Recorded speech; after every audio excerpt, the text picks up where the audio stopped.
Subscribe பட்டனை அமுக்குங்க, bell பட்டனை அமுக்குங்க. வாழ்க வளமுடன். இப்படிக்கு பாட்டி வைத்தியம். வணக்கம்ப்பா, உங்க பாட்டி பேசுறேன். இப்ப அடுப்பு இல்லாத சமையல் நிறைய பேர் நிறைய போடுங்கன்னே கேக்குறாங்க. நான் அப்பப்ப போட்டுக்கிட்டே இருக்கேன்னு சொல்லியிருக்கேன். அது மாதிரி இப்போ ஒரு மாதிரி நான் போட போறேன், பாருங்க. இது வேர்க்கடலை பருப்புப்பா. வேர்க்கடலை பருப்பு 1 மணி நேரம் ஊற வச்சிருக்கேன். அடுப்புல ஏத்தல, 1 மணி நேரம் ஊற வச்சது.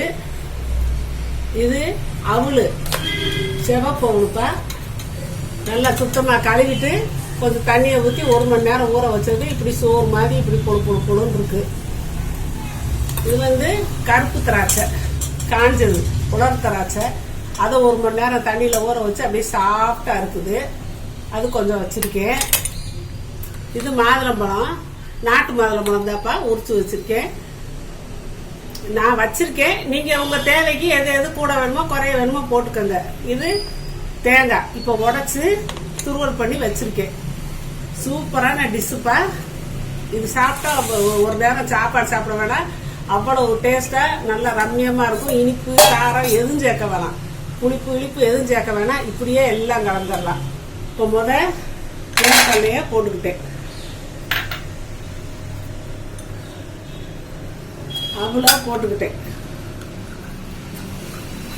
அவள்ல எல்லாம் இரும்பு சத்து இருக்குப்பா. சிவப்பு அவளு.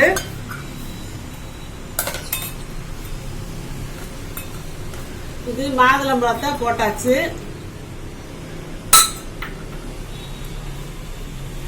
தேங்காயை போட்டாச்சு. இந்த உலர்ந்த திராட்சை, கருப்பு திராட்சையை போட்டாச்சு. பச்சை திராட்சை காட்டிலும் கருப்பு திராட்சையில நல்ல இரும்பு சத்து இருக்குன்னு சொல்றாங்க. அதனால நான் அதவே இப்ப நான் யூஸ் பண்ணிட்டு இருக்கேன்.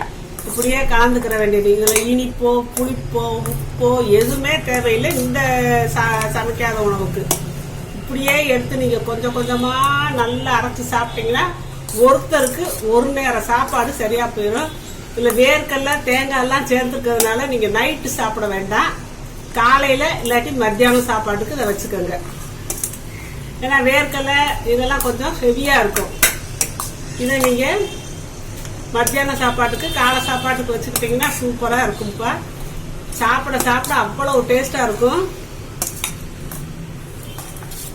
கொஞ்சம் கொஞ்சமா எடுத்து வாயை மூடி மென்னு உமிழ்நீரோட ரசிச்சு ருசிச்சு சாப்பிடுங்க.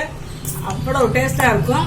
நீங்க ஆனா நைட்டு சாப்பிட வேண்டாம், மத்தியானத்துல 1 நேரம் சாப்பாட்டுக்கு வச்சுக்கோங்க, இல்லாட்டி காலையில 1 நேரம் சாப்பாட்டுக்கு வச்சுக்கோங்க. சூப்பரா இருக்கும். இனிப்பு எதுவும் தேவைப்படாது, எதுவும் போடாதீங்க. இனிப்பே இதையே நல்லா மென்று சாப்பிடும் போது உங்களுக்கு அதுல ஒரு இனிப்பு டேஸ்ட் தெரியும். அந்த இனிப்பே இதுல சூப்பரா இருக்குப்பா. இந்த மாதிரி செஞ்சு சாப்பிட்டுங்க. இது அடுப்பில்லா சமையல், சமைக்காத உணவு. வாழ்க வளமுடன்.